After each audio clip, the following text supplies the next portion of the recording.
স্বামীর কাছে তিনটি জিনিস চাইলে ওই স্ত্রী জাহান্নামে যাবে। নবীজি বলছে, অনেকে অবাক হচ্ছেন যে এটা একেবারে কেমন কথা, অনেকে অবাক হতে পারেন, কিন্তু এটা আমার কথা নয়, এটা নবীজি নিজে বলছেন। এই হাদিসগুলো যখন আমরা পড়ি তখন অবাক হয়ে যাই আর চিন্তা করি বর্তমান নারীদের অবস্থানটা কোথায়। নবীজি সাল্লাল্লাহু আলাইহি ওয়াসাল্লাম বলছেন, কোন নারী যদি তার স্বামীর কাছ থেকে এই জিনিসগুলো চায় তাহলে আল্লাহ পাক তার জন্য জান্নাত হারাম করে দিয়েছে, জাহান্নাম ওয়াজিব করে দিয়েছে। এর মধ্যে প্রথম নম্বরে রয়েছে যেই নারী বিনা কারণে স্বামীর কাছ থেকে তালাক চায়। হযরত সাওবান রাদিয়াল্লাহু তাআলা হাদিসটা বর্ণনা করেছেন। তিনি বলছেন, রাসূল সাল্লাল্লাহু আলাইহি ওয়াসাল্লাম বলছেন, আইয়ুমা ইমরাআতিন সাআলাত যাওজাহা তালাক ফি গায়রি মা বাআত হারামাল্লাহু আলাইহা রাইহাতাল জান্নাহ। তিনি বলছেন, রাসূল সাল্লাল্লাহু আলাইহি ওয়াসাল্লাম আমাদেরকে জানিয়েছেন, যেই নারী বিনা কারণে তার স্বামীর কাছ থেকে তালাক চায়, কথায় কথায় তালাক চায়, বলে তোমার ভাত আমি খাবো না, তুমি আমাকে তালাক দাও, প্রয়োজনে বাসায় মানুষের বাসায় কাজ করে খাবো, তাও তোমার ভাত আমি খাবো না। এই নারীকে কত দূরে রাখা হবে জান্নাত থেকে, যে ওই নারী জান্নাতের সুঘ্রাণ পর্যন্ত সে পাবে না।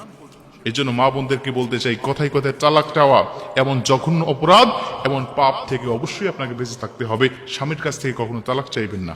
2 নম্বরে নবীজি সাল্লাল্লাহু আলাইহি ওয়াসাল্লাম বলছেন, স্বামীর কাছ থেকে চাওয়া হারাম, সেটা হলো বদদোয়া। বদদোয়া চাইতে পারবেন না। অনেকেই বলে, তুমি আমার জন্য দোয়া করো যেন আমি তাড়াতাড়ি মারা যাই, তোমার মুখ যেন আমাকে না দেখতে হয়, অথবা আমার মুখ যেন তোমার না দেখতে হয়, তুমি দোয়া করো যেন আমি খুব দ্রুত মারা যাই। নবীজি বলছে, মৃত্যু কামনা করা, মৃত্যুর জন্য দোয়া চাওয়া, দোয়া কামনা করা, মানুষের কাছ থেকে দোয়া চাওয়া বা নিজে দোয়া করা, এটা হারাম, এটা করা যাবে না। মানুষকে আল্লাহ কখন মৃত্যু দিবে এটা আল্লাহ পাক নির্ধারিত করে রেখে দিয়েছে। মৃত্যু কামনা করা, অনেকেই অনেক কষ্টের মধ্যে পতিত হয়, মনে এতই কষ্ট, আল্লাহ পাকের কাছে বলে, আল্লাহ এত মানুষকে চোখে দেখো, তুমি আমাকে চোখে দেখো না, এত মানুষ মারা যায়, আমি কেন মারা যাই না? আপনি মারা যাওয়ার জন্য আল্লাহর কাছে মৃত্যু কামনা করেন, এই দুনিয়ার কষ্ট আপনি সহ্য করতে পারেন না, কবরে গেলে কেমন কষ্ট হবে এই অনুভূতি তো আপনার নাই, এই খবর তো আপনার কাছে নাই। যদি সেইভাবে কাজ করে না যেতে পারেন, ভালো আমল না নিয়ে যদি যেতে পারেন, দেখবেন যে কাল কিয়ামতের ময়দানে নয়, তার আগেই কবর থেকেই শুরু হয়ে যাবে আপনার আযাবগুলো, যে আযাবগুলো দুনিয়ার থেকে হাজারো লক্ষ লক্ষ গুণ বেশি। এজন্য মৃত্যু কামনা করা, বদদোয়া কামনা করা, স্বামীর কাছ থেকে বদদোয়া চাওয়া, এটা কখনোই কোনো স্ত্রীর জন্য শোভনীয় নয়।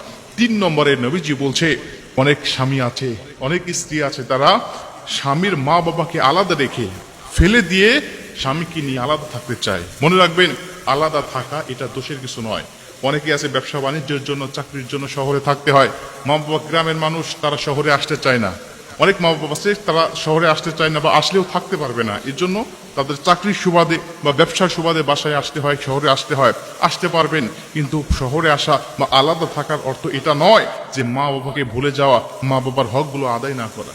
অনেক সন্তান আছে বছরের পর বছর চলে যায়, মা বাবার সাথে ফোন করে কথা বলার সময় পর্যন্ত পায় না, হকগুলো আদায় করতে চায় না, বলে তোমার অন্য ছেলেরা আছে তারা দেখবে, আমার দেখার কোনো সময় নেই, আমি অনেক বিজি মানুষ, আমি অনেক টেনশনের মধ্যে থাকি। বিভিন্ন অজুহাত দেখিয়ে মা বাবাকে আলাদা করে তারা রেখে দেয় এবং আলাদা করতে বাধ্য করে, এমন স্ত্রী আমাদের সমাজে অনেক আছে।